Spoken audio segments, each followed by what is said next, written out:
الحمد لله نحمده ونستعينه ونستغفره ونؤمن به ونتوكل عليه ونعوذ بالله من شرور أنفسنا ومن سيئات أعمالنا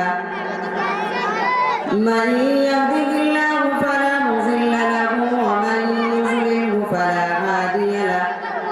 ونشهد أن لا إله إلا الله وحده لا شريك له ونشهد أن سيدنا وحبيبنا وشفيعنا ومولانا محمد أرسله بالحق بشيرا ونذيرا وداعيا إلى الله بإذنه وسراجا منيرا وصلى الله تعالى على خير خلقه محمد وعلى آله وأصحابه وأزواجه وذرياته وسلم تسليما كثيرا كثيرا أما بعد فأعوذ بالله من الشيطان الرجيم بسم الله الرحمن الرحيم ألم يأن للذين آمنوا أن تخشع قلوبهم لذكر الله وقال النبي صلى الله عليه وسلم إنما بعثت معلما صدق الله العظيم میرے محترم میرے معقر علماء کرام بالخصوص اسٹیج پر رونق افروز استاذ الاساتذہ حضرت اقدس حضرت مولانا محمد احمد صاحب اور اسی طریقے سے جن کی محبتوں نے مجھے آپ کے درمیان میں لا کر کے کھڑا کر دیا حضرت اقدس حضرت مولانا ابوالحسن صاحب اسی طریقے سے جن کی کاوشیں ہیں جن کی محبتیں ہیں حضرت مولانا محمد آصف صاحب وہ بھی اسٹیج پر تشریف رکھتے ہیں ویسے تو پورا اسٹیج علماء کی کثرت میں ہے اور اسی طریقے سے میرے دینی بھائیوں اور اپنے پردے کے پیچھے بیٹھ کر کے سماعت فرمانے والی اسلامی مائیں اور بہنوں اس وقت تنقید کا نہ موقع اس لیے میں مقصد اصلی کی طرف چلتے ہوئے آپ کو اس طرف لے کر کے چلتا ہوں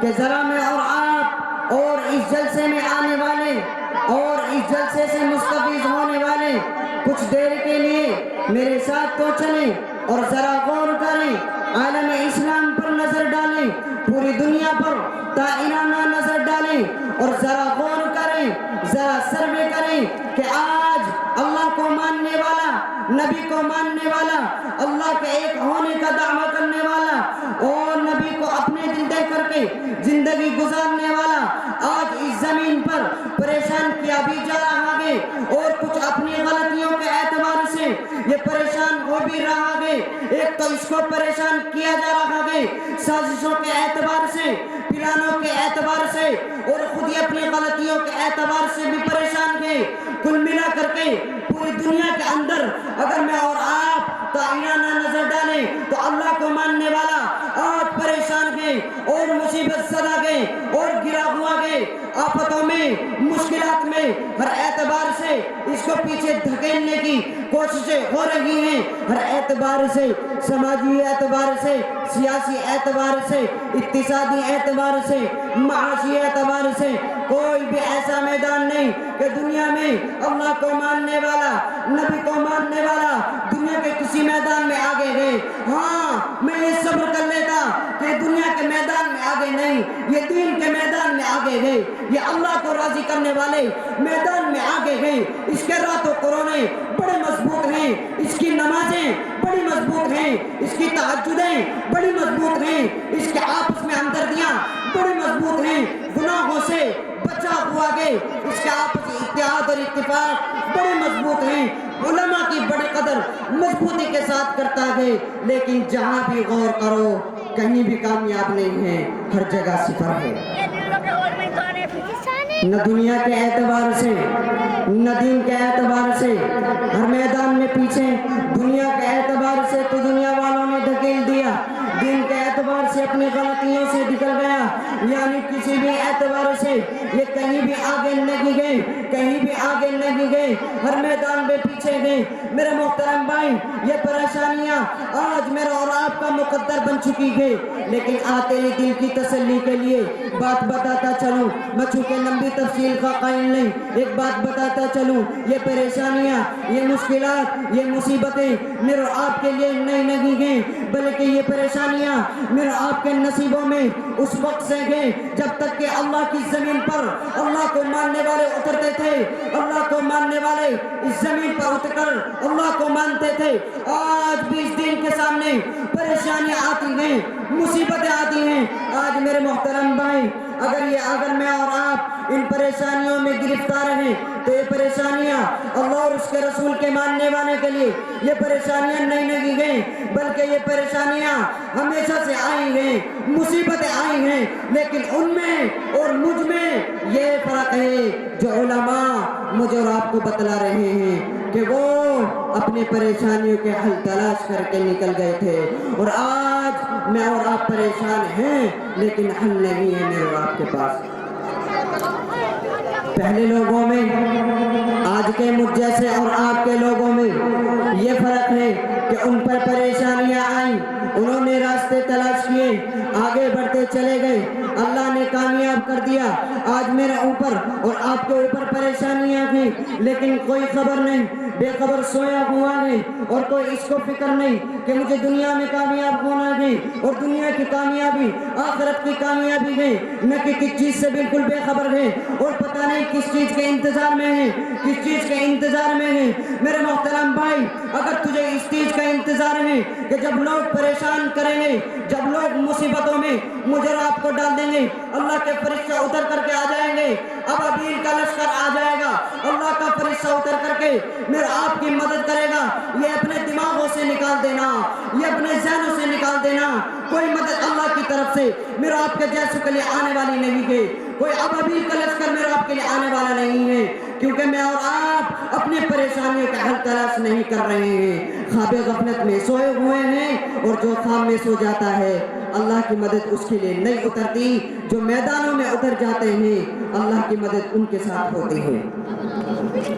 اس لیے آتے رہی دل کی تسلی کے لیے ان پریشانیوں پر ذرا دھیان رکھنا۔ میں نے ابھی بتلایا کہ اللہ کو ماننے والا، نبی کو ماننے والا جب اس زمین پر آیا اس کو پریشان کیا گیا، اور تمہیں کچھ زمانہ پہلے لے کر کے چلوں، اس زمین پر اللہ کو ماننے والے آئے، لیکن سامنے اللہ نے ان کے سامنے باطل کی طاقت کو بھی کھڑا کر دیا تھا۔ میں یہ بات کیوں بتلانے لگا؟ کیونکہ آج میں اور آپ پریشان ہوتے ہیں کہ میں کمزور ہوں، باطل طاقت میں ہے، اسی کے تعلق سے تجھے لے کر کے چلتا ہوں، ذرا پیچھے سے چل۔ اللہ کے نبی کے زمانے سے پہلے اس زمین پر ایک اللہ کا نافرمان اس زمین پر آیا تھا، جس کو میں اور آپ فرعون کے نام سے جانتے ہیں، جس کو میں نے اور آپ نے فرعون کے نام سے جانا ہے۔ بڑی طاقت اور قوت کا مالک ہے، بڑی حکومتوں کا مالک ہے، بڑی شان و شوکت کا مالک ہے، اور اس شان و شوکت کے تعلق سے اس نے گمن میں چور ہو کر اس نے دنیا کے لوگوں کے لیے یہ اعلان کر دیا تھا، انا ربکم الاعلی،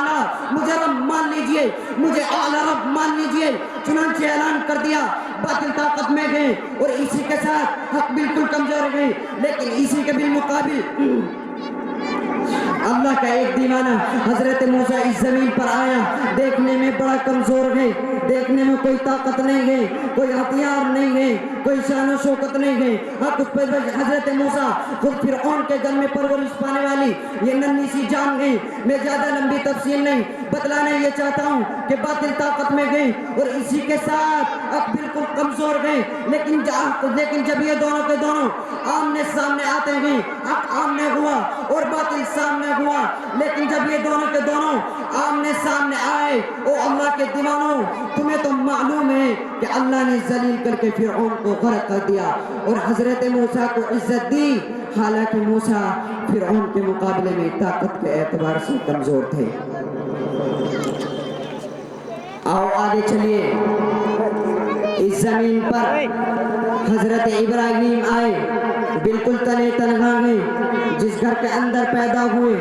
باپ ماننے کے لیے تیار نہیں. ان کا باپ تو خود بتوں کی پوجا کرتا ہے, وہ باپ تو بت بھی فروش ہے. آگے بڑھے, محلہ دشمن ہو گیا اور آگے بڑھے, وقت کے نمرود نے آگ میں ڈال دیا. لیکن میرے بھائی جب حق اور باطل آمنے سامنے ہوئے, حالانکہ ابراہیم کمزور ہیں اور نمرود طاقت میں ہیں, لیکن جب یہ دونوں کو دونوں آمنے سامنے آئے, اللہ گواہ ہے اور تم لوگ جانتے ہو کہ اللہ تبارک و تعالیٰ نے حضرت ابراہیم کو دنیا کے لوگوں کا دادا بنا دیا, اور اسی طریقے سے نمرود کو ایک مچھر کے ذریعے ذلیل کرا دیا. اور آگے چلیے, سب کو چھوڑ دیجئے. جب میرے اور آپ کے آقا محمد عربی اس زمین پر تشریف لائے, آنکھیں کھولی, باپ کا سایہ سر پر نہیں اور ذرا سے بڑے ہو گئے, ماں کا سایہ سر پر نہیں اور ذرا سے بڑے ہو گئے, چچا بھی چل بسے اور ذرا سے بڑے ہو گئے, دادا بھی دنیا سے رخصت ہو گئے, یہاں تک کہ جب نبوت ملی گئی, اللہ کی یہ دیوانی جو ان کے سب سے بڑی ہمدرد ہے حضرت خدیجہ الکبریٰ, وہ بھی چھوڑ کر کے چلی گئی. نبوت کو لے کر کے پورے مکہ میں گھومتے پھرے, لوگوں نے پریشان کیا, مکہ المکرمہ چھوڑ دیا, طائف کے میدانوں میں پہنچے گئے, شاید میرا مرکز یہاں بن جائے, لیکن وہاں کے تینوں سرداروں نے میرا آپ کے آقا کو بگا دیا, اور خالی بگایا نہیں بلکہ نوجوان لڑکوں کو میرا اور آپ کے آقا کے پیچھے ستانے کے لیے لگا دیا. آقا پریشان ہو کر کے آ گئے اور کہیں بھی کوئی طاقت نہ ملی, لیکن پھر بعد میں میرا آپ کے آقا کو حکم مل گیا, آقا مدنی آپ مکہ المکرمہ چھوڑ کر مدینہ المنورہ پہنچ جائیں. وہاں پہنچے گئے, 313 لوگ تیار کیے. اللہ نے کہہ دیا اے میرے لاڈلے, ان 313 کو لے کر میدان بدر میں پہنچا. چنانچہ وہاں پر 1000 کا لشکر تھے. اللہ کے نبی نے کہا, او اللہ تبارک و تعالیٰ میرے سامنے ذرا دیکھ تو صحیح, 1000 کا لشکر ہے اور میں ان کمزور سے 313 کو لے کر گیا, جن کے پاس سواریاں بھی نہیں ہیں, جن کے پاس ہتھیار تک نہیں ہیں, جن کے پاس مضبوط کپڑے نہیں ہیں, اور پیروں میں پہننے کی نہ جانے کتنے لوگوں کے پاس جوتیاں نہیں ہیں. اے ربا, کن کے سامنے کھڑا کر رہا ہے؟ وہ سردار ہیں, وہ ہتھیاروں کے مالک ہیں, وہ سواریوں کے ذمہ دار ہیں. اے آقا, اے ربا, کن کے سامنے کھڑا کر رہا ہے؟ پھر اس کے بعد جب حق اور باطل آمنے سامنے ہوئے, ادھر اللہ کا نبی سجدے میں گر گیا اور کہا, اے ربا, کن کے سامنے لا کر کے کھڑا کر دیا, اب عزت تیرے ہاتھ میں گئی, فتح تیرے ہاتھ میں گئی. اگر تو نے فتح نہ دی, اگر تو نے ان 313 کو کامیاب نہ کیا, تو خدا کی قسم تیرا نام لینے والا اس زمین پر موجود نہ رہے گا. میرے رب نے کہا, اور میرے لاڈلے, گھبرانے کی ضرورت نہیں ہے. نبی نے کہا تلوار نہیں ہے, اور میرے رب نے کہا درخت کی ٹہنیاں کاٹ لی جائے. رب کے نبی نے کہا ان کے پیروں میں جوتیاں نہیں ہیں, گرم رہتے ہیں. فرشتوں کو حکم دے دیا بارش برسا دی جائے. رب کے نبی نے کہا میرے دیوانے کمزور ہیں, کہا گھبرانے کی ضرورت نہیں ہے, میں فرشتوں کو اتار دیتا ہوں. چنانچہ دنیا نے دیکھا کہ حق بالکل کمزور ہے, حالانکہ دنیا کہہ رہی تھی آج اللہ کو ماننے والے, آج محمد کے ماننے والے, آج ان کو کوئی نہیں بتا سکتا. لیکن دنیا نے دیکھا جب یہ 313 حق کے ساتھ 1000 کے مقابلے میں پہنچے گئے, گاجر مولی کی طرح جو ٹہنیاں لے رہے تھے, گردنوں میں مارتے تھے, گردن زمین پر گر رہی تھی. آقا یہ کیا چیز ہے؟ کہا کہ دنیا کے لوگوں, اسی طاقت کی طرف تمہیں بلانے آیا ہوں. حق اور باطل جب بھی آمنے سامنے ہوئے, اللہ نے باطل کو ذلیل کیا اور حق کی اللہ نے عزت و افضائی کی ہے. اس لیے معزز سامعین نظام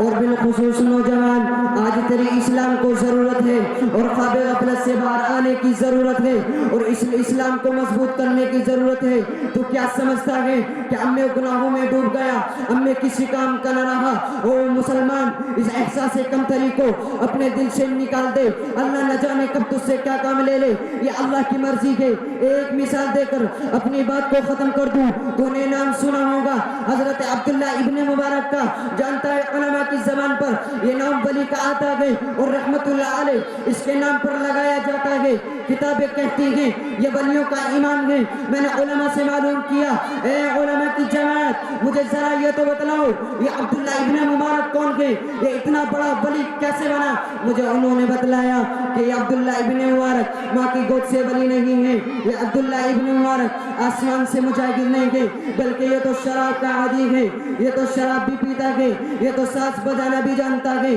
ایک موقع ایسا آیا کہ حضرت عبداللہ ابن مبارک اپنے باغ میں ساز بجا رہا گئے, شراب کی محفل گئے, شباب کی محفل گئے. اسی اسنا میں جب رات زیادہ ہو گئی تو عبداللہ نے اپنا سر ساز پر رکھا اور وہیں سو گئے. رات میں اللہ کی طرف سے ندا آئی ہے, یا تو ساز سے آواز آئی ہے, یا کسی پیڑ سے کسی پرندے نے پکار کر کے کہا ہے عبداللہ کھڑے ہو جاؤ. وہ پرندہ پکار کر کے کہہ رہا تھا الم یعنی للذین آمنوا ان تخشع قلوبهم لذکر اللہ, کیا ایمان والوں کے پاس وہ وقت نہیں آیا کہ ان کے قلوب اللہ کے ذکر سے ڈر جائیں؟ کیا ابھی وہ وقت نہیں آیا؟ عبداللہ نے آواز سنی, ساز پھینک دیا, بوتلیں توڑ ڈالی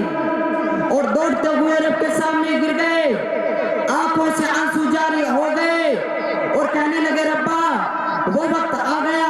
میرا دل تیرے ذکر سے ڈرنے والا ہو گیا, کیا تو مجھے معاف کرے گا؟ میں نے بڑے گناہ کیے ہیں, رب کی طرف سے ندا آئی ہے. اے عبداللہ گھبرانے کی ضرورت نہیں ہے, ہم خالی تجھے معاف نہیں کریں گے بلکہ تجھے اپنے دوستوں کا امام بھی بنا دیں گے, یعنی ولیوں کا امام بھی بنا دیں گے. اس لیے میرے محترم بزرگ اور دینی بھائی, آج بھی میرے اور آپ کے پاس وقت ہے, اس خواب غفلت سے باہر آؤ, ورنہ تیری بربادیوں کے قصے آسمانوں کے اندر چل رہے ہیں. تو کہاں سویا ہوا ہے صرف اپنے صحابہ کے قصے یاد کر کے اور اپنے مجاہدوں کی روایتیں اور ان کے قصے یاد کر کے سمجھتا ہے کامیابی مل جائے گی. اس کو اپنے دماغوں سے نکال دینا. کامیابی اس کو ملتی ہے جو اللہ کے لیے کھڑا ہو کر کے روتا ہے اور پھر کچھ کرنے کے لیے اپنے گھر سے نکلتا ہے. اللہ کامیابی اسے دیتا ہے, ورنہ روایتیں پڑھ کر ان کو سن کر کوئی کامیابی نہیں ہے جب تک کہ خود اپنے پیروں پر کھڑا نہیں ہو جاتا. اللہ مجھے بھی آپ کو بھی ان چند اشاروں کو سمجھنے کی توفیق عنایت فرمائے. آمین. وآخر دعوانا ان الحمدللہ رب العالمین. بہت خوب, ماشاءاللہ, بڑے ہی اچھے انداز میں آپ حضرات کے سامنے عزیزم مولوی محمد جابر صلی اللہ علیہ وسلم تقریر پیش کر رہے تھے. ہم میں